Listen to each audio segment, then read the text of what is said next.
Loners, man, subscribe to join the club. Recently, we've had a run of misfortune in the Dokkan community surrounding these private server users and their affiliates.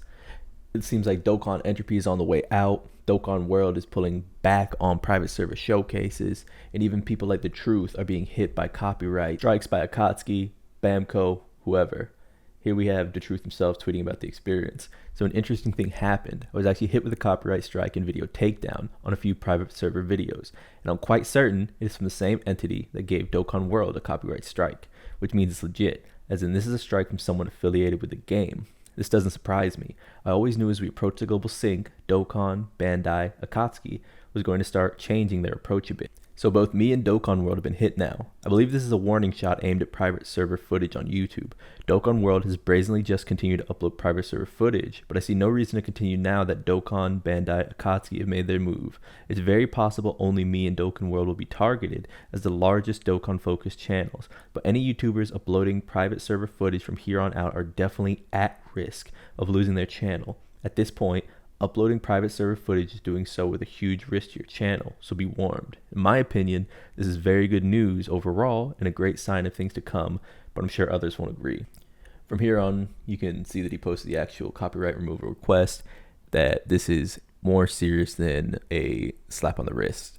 One of the things you can sort of get into after that is the abuse of power within communities when it comes to mods, the anonymity inherent in the internet, and private servers. When you have something that is valuable, especially for free, that you can levy for donations and provide to a consumer base that doesn't really have to fact check you and receive something inherently worth thousands of dollars. These Dokkan characters, these gacha characters, are extremely valuable in a nebulous sense. The private server gave people the option to not only platform their content through showcases, but compete in a world that is congested by Dokkan World, DaTruth, and the much smaller entities that exist beneath them.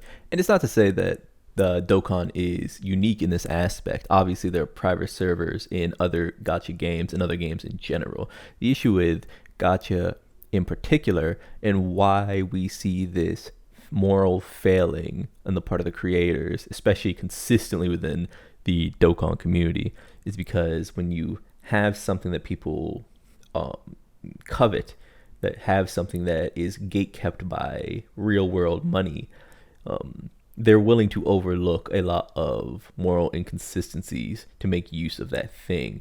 You think about people using iPhones or something when they're made in sweatshops, right? Like, no one's throwing out their iPhone because of that. They're just going to take that on the chin. Unfortunately, Dokkan does follow something that is sort of unique in the space. Much like the Minecraft creators, Dokkan is framed around Dragon Ball. Dragon Ball is extremely popular. Like, even without an anime, Dragon Ball has persisted as one of the most popular anime, if not the most searched anime in the world for years without any content coming out, right? And with that brings, unfortunately, a lot of younger users. You see them in the community all the time.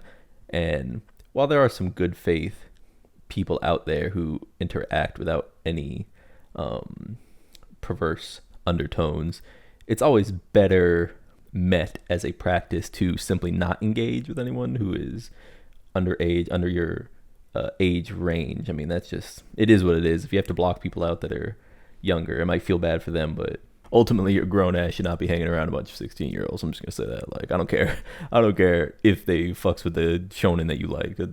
It's inexcusable, really, but you know, I get that people are inconsistent at the best of times. So yeah, whereas, like, what is another reason this has come to pass? And I think it's something I talked about a bunch in my Dokkan content is sort of outdated video, is that Dokkan's content only really rewards you if you continue to pull on the new characters. You might be saying, well, it's a gacha game, you're supposed to pull on the new characters, that's how it goes. That's true, but you can start a completely free account on multiple gacha at this point that will give you more long-term enjoyment than just casually playing Dokkan for $30, $40 a month. Like, that's the thing about Dokkan. It really isn't a problem of the model. It's a problem of the content. Like, there's just not enough to do with these characters. And for whatever reason, games like Genshin that have only existed for a few years and metered out their content rather. Everyone will tell you the start of Genshin was not this magical time. It was cool at first, but they petered out content because they didn't have enough. They released it early. Same with Honkai. There wasn't much to do, but if you stuck with it, you're now where you are now. Dokkan has been around for 9 years, and the longer it's around, the crazier it looks that it hasn't figured this out. These companies are realizing that you need to actually make your game a game. We can't keep giving Dragon Ball IPs free reign to be bullshit. It's what's happening with Fusion World right now. You release a fun card game, a bunch of people start playing it, and then the large majority of the player base say, why can't we get cards without paying absurd amounts of money? It's not even that absurd, actually. I shouldn't even say that, but there should be ways, there should be avenues for the larger player base to engage with your game without this mystical veil of Dragon Ball making it so that it's okay that you do the least amount of work. That said, I want to end on a positive note. The 9th anniversary looks great. Can't wait for it to hit global. Keep playing Dokkan if you are. I think the game's heading in the right direction. Peace.